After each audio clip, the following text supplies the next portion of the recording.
Noches, mi nombre es Robinson Rojas Sandoval, soy estudiante de Psicología de la Universidad Nacional Abierta de Distancia.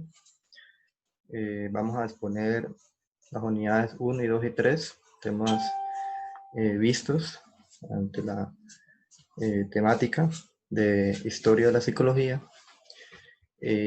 Vamos a comenzar con la diapositiva 2, hablando sobre la unidad 1, sobre lo que es la psicología precientífica, el cual aquí pues, se describe en una pequeña línea de tiempo donde prácticamente la psicología precientífica se divide prácticamente, resumiéndolo, en tres etapas. Está la edad antigua, la edad media y la edad moderna. En la edad antigua se habla en el periodo clásico desde los filósofos griegos hasta la edad media. Los griegos fueron los primeros en generar el concepto de psicología y lo definían como el estudio del alma, que para ellos era el elemento vital y dinámico que no tenía ni parangón ni comparación con algún elemento material y que era característico y diferencial de cada ser humano. El hombre en ese periodo pues era entendido como parte del cosmos y que estaba dotado con razón y que se diferenciaba entre el cuerpo y el alma. Era concepción del mundo cosmocéntrica. Los más reconocidos filósofos, pues, como nosotros lo conocemos, se destaca Heráclito, Platón, Aristóteles, entre otros. Ya pasando a la Edad Media, periodo medieval, edad 500 a 1600 aproximadamente, la mayor diferencia dentro de las definiciones de psicología se orientaban en la Edad Media a considerar el alma como una sustancia propia, inmortal y espiritual, que estaba presente en todo el cuerpo humano y que se podía separar de la parte física o biológica. El momento de la muerte y se tenía a Dios como el centro del universo y su creador. La razón no era pues, suficiente como fuerte como de conocimiento, se debía recurrir a la fe, era concepción del mundo teocentrista. Uno de los exponentes más importantes en esa época era San Agustín y Santo Tomás de Aquino, cuya principal obra fue la Suma Teológica, en donde tomó elementos de la teoría de Aristóteles, que se identificaba más con la teología cristiana, afirmaba que el pensamiento pues, necesita de la experiencia sensorial y negaba la existencia de las ideas innatas. Prácticamente en este periodo, la psicología más se centraba era en la parte cristiana, en la parte de la religión. Bueno, y aquí ya pasando la edad moderna, se puede decir que en el siglo XVII, más o menos, nace la corriente filosófica llamada racionalismo, la cual da preponderancia a la razón sobre otras facultades humanas. Sostiene que nuestro conocimiento válidos y verdaderos acerca de la realidad pues no proceden en los sentidos, sino en la razón o del propio entendimiento, que para él era la mente. El representante en ese tiempo del racionalismo era el señor René Descartes, considerado como el padre del pensamiento moderno. Desvincula el pensamiento filosófico del teológico. En filosofía, lo que más le preocupa es el conocimiento. Está convencido de que el hombre existe la posibilidad de llegar a conocimientos válidos para la búsqueda de dichos conocimientos, crea la duda metódica, por lo que duda de todo aquello que es posible de dudar. De esta forma llegará a la verdad inexpugnable. Descartes formuló su verdad expugnable. En estos términos, pues pienso, luego existo. El criterio de verdad inimputable es: solo debemos aceptar como verdadero aquel conocimiento que sea evidente y claro y distinto. La corriente contraria al racionalismo es el empirismo del siglo XVIII. Esta corriente afirma que todos nuestros conocimientos provienen en último término de los sentidos, es decir, de la experiencia sensible. El representante del empirismo es John Locke, al fundar la teoría del conocimiento en el principio aristotélico anatomista, que dice: nada hay en el entendimiento que no haya estado primero en el sentido. Y llegó a la conclusión de que todo nuestro conocimiento procede de la experiencia. El comienzo formal de la psicología experimental inicia con la obra de Gustav Fellner, el cual pues fue el primero en realizar rigurosamente los primeros experimentos que pusieron las bases a la psicología moderna, y en su metodología al realizar estos estudios sobre la percepción de los colores. Bueno, y aquí en este tiempo, en la edad moderna, ya pues se estaban empezando a situar la psicología ya experimental. Ya se estaban pues, empezando a brotar sus primeros indicios sobre la psicología científica.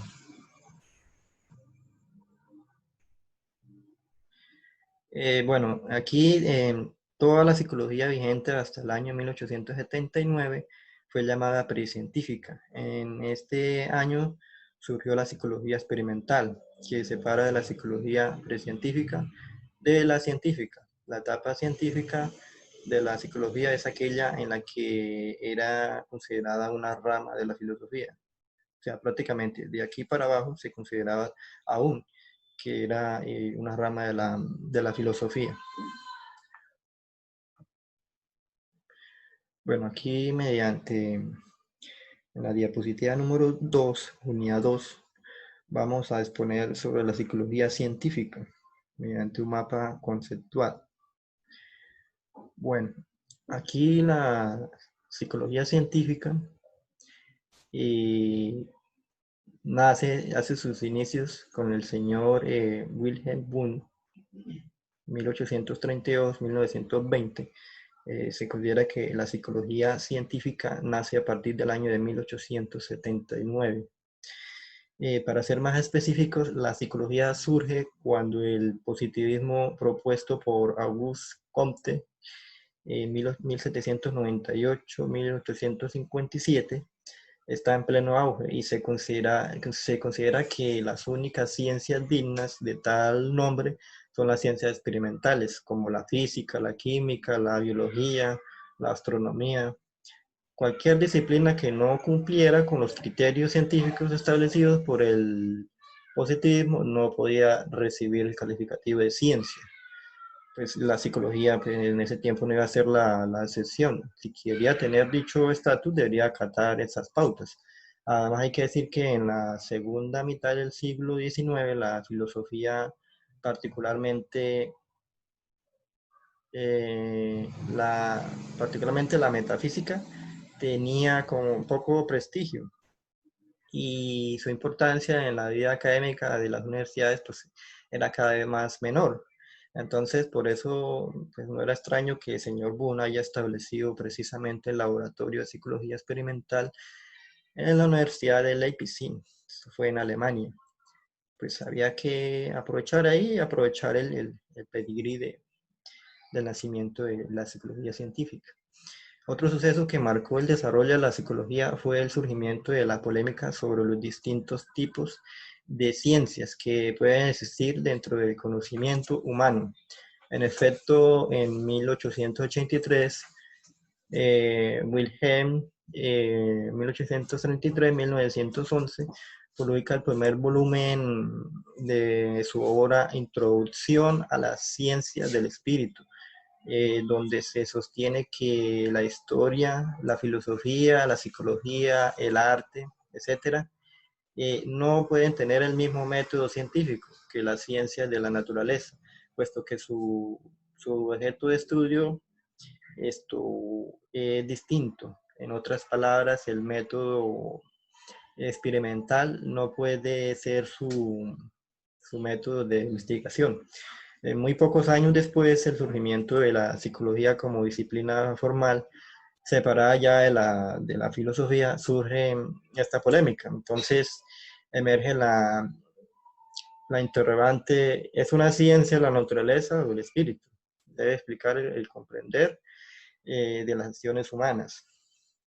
Toda esta discusión pues se problematiza y pues aún más porque después de que Boone creara la primera corriente filosófica llamada estructuralismo, en Estados Unidos surgió el funcionalismo promovido por William James en Viena. En Viena, Sigmund Freud desarrolla el psicoanálisis. En Alemania, la psicología gestal es promovida por Max Weber, Wolfgang y Korskopf y Kurt Lewin. En los Estados Unidos, John Watson promueve el conductismo. Así pues, en los primeros 35 años de experiencia de la psicología, ya como una ciencia, eh, como disciplina ya formal, puede decir, ya habían 5 corrientes psicológicas indagando distintos aspectos de la conducta y la mente del ser humano, con posturas teóricas muy diversas y entre algunas de ellas abiertamente pues, encontradas. Bueno, aquí ya pues en este tiempo ya se habla de la psicología como ciencia, aquí ya se separa ya la filosofía, ya aquí desde el año 1879 ya la psicología se reconoce como ciencia. Bueno, aquí hay una pregunta que dice que por qué es importante conocer esta parte de la historia de la psicología. Pues la psicología es importante puesto que estudia la conducta de las personas, en su conjunto, las utilidades que se derivan del conocimiento adquirido por esta ciencia. Se puede aplicar a muchos campos. También se define como el estudio del comportamiento de los procesos mentales humanos. La psicología está dedicada a la obtención de conocimiento sobre procesos como la percepción, la memoria o el razonamiento, que influyen en cualquier tipo de comportamiento humano, teniendo en cuenta que algunos autores de épocas antiguas no concedían con el origen específico de esta rama a evaluar, entrando en controversia unos con otros y debatiendo así el significado de esto, donde pues no saben si las personas con ciertas actitudes y habilidades y con determinada personalidad se forman como consecuencia de la experiencia o de cómo el individuo llega a conocer el mundo que lo rodea, o si los pensamientos son innatos o adquiridos. Es allí donde surgen las incógnitas que pues aún en esta época pues no tienen respuesta o se siguen estudiando. Bueno, aquí vamos a hablar, este es la diapositiva número 4, que es pues, hacer un diagrama pues, donde se evidencia las circunstancias que impulsaron a resaltar las escuelas. Bueno, aquí vamos a describir pues 3 escuelas que me llamaron la atención, que está la humanista. La humanista es, bueno, para Maslow, la persona progresa al ir superando una serie de necesidades ordenadas jerárquicamente de mayor a menor importancia biológica y de menor a mayor importancia psicológica. La pirámide de Maslow, el hombre se realiza cuando sus necesidades prioritarias llegan a ser las que den autorregulación, autorrealización como son la contemplación de la belleza, la búsqueda de la verdad y el encuentro religioso. Está la otra escuela que también me llamó la atención, la cognitiva, que surgió como corriente psicológica en los años 1950 y 60, como relación al conductismo. Pues la principal discrepancia de este es el acercamiento a la llamada cuestión de la caja negra. Pues la psicología cognitiva surge como alternativa a la concepción conductista de la mente como caja negra inaccesible. La psicología cognitiva es la rama que estudia los procesos mentales que intervienen en nuestra capacidad para razonar y pensar, asimilar nuevos conocimientos y resolver problemas. Estos procesos cognitivos son determinantes tanto del aprendizaje formal como lo escolar o lo académico. Bueno, aquí está esta psicología cognitiva, es prácticamente dedicada al estudio del cerebro, de, de, del pensamiento, entonces me parece muy interesante esta psicología, esta escuela. Luego, pues, veamos aquí el conductismo que determina a las personas, se puede influenciar a través de estimulaciones. Establece que los estímulos producen respuestas, por ello forman una relación causal. Implementa el método experimental. Determina que las conductas están compuestas por supuestas que se pueden realizar objetivamente. Se vale de los experimentos y de la observación directa. Expone que las conductas aprendidas son acumulativas y se organizan en orden de prioridad. El acondicionamiento forma parte del proceso de los estímulos y de las respuestas. Esta escuela pues analiza la superación personal de los individuos, la posibilidad de ordenar las relaciones para beneficio de las organizaciones. Además determina que las personas pretendían obtener algo más que recompensas o placer instantáneo. Dado que las personas tenían formas de vida complejas, entonces las relaciones en la organización deberían pues, sustentar dicha complejidad. Y aquí la importancia, el por qué conocer estas escuelas, pues porque son las que nos proporcionan un gran potencial terapéutico o teorías para resolver problemas mentales, eh, que afectan de una u otra manera nuestra prioridad y salud mental. Estas distintas teorías o escuelas han sido pues, de gran importancia en la historia de la psicología moderna, así como cada uno de los ponentes de estas diferentes corrientes psicológicas que han tenido como objetivo terapéuticos ayudar al desarrollo de la personalidad sobre cómo se organiza, se desarrolla y se manifiestan en el comportamiento y la conducta humana. También estas escuelas son pues, la guía para seguir con el legado de la psicología moderna. Pues, por medio de estas podemos mejorar y encontrar muchas otras soluciones que aquejan al ser humano en el mundo actual, pues que llamamos, ahorita lo llamamos como el hombre moderno. Entonces, por eso es muy importante conocer todas estas escuelas. Bueno, aquí en la diapositiva número 5 vamos a hablar sobre la ética deontológica. Y también está aquí el pantallazo de un juego interactivo que se llama Concéntrese en la ética. Como vemos aquí está la captura. Bueno, el código deontológico del psicólogo, pues, bueno, aquí expreso mi compromiso, pues, este manual, pues, es de la Ley 1090 del 2006, que reglamenta el ejercicio de la profesión de la psicología. Se edita el código deontológico y bioético. Bueno, pues aquí nos habla que el manual de ética y el comportamiento de los psicólogos en Colombia, esto nos muestra de forma cómo se reglamenta, cómo debemos ejercer nuestra profesión y quiénes son los que dan las licencias profesionales en nuestro país. Y también se da a conocer que está destinado a servir como regla de conducta profesional en el ejercicio de la psicología, en cualquiera de sus modalidades, proporcionando principios generales que ayudan a tomar decisiones informadas en la mayor parte de las situaciones con las cuales se enfrenta el profesional de la psicología, fundamentando los principios de beneficencia, no maleficencia, autonomía, justicia, veracidad, solidaridad, lealtad y fidelidad.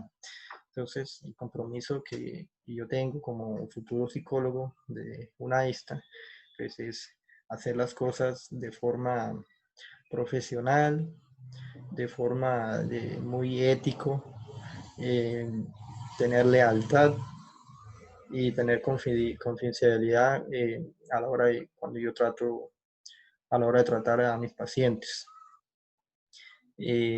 También pues este código es el que nos reglamenta cómo debemos actuar de forma coherente, de forma profesional para brindarle a la comunidad o a las personas un buen servicio.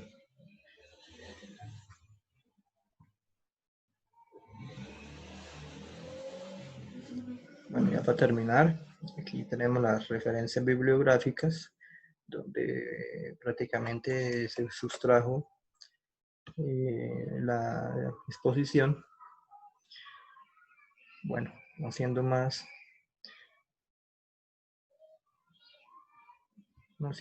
entonces damos terminada la exposición.